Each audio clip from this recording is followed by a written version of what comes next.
صفحہ نمبر 178، معارف الحدیث جلد دوم، اردو ترجمہ اور تشریحات کے ساتھ احادیث نبوی کا ایک جدید اور جامع انتخاب۔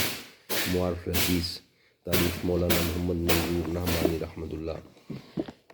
الحمدللہ نحمدہ ونصلی علی رسولہ الکریم، بسم اللہ الرحمن الرحیم۔ قال النبی صلی اللہ علیہ وسلم،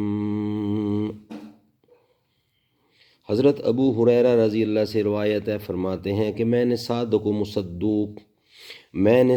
و مصدوق سیدنا ابو القاسم صلی اللہ علیہ وسلم سے سنا ہے، آپ ارشاد فرماتے تھے کہ نہیں نکالا جاتا رحمت کا مادہ مگر بدبخت کے دل سے۔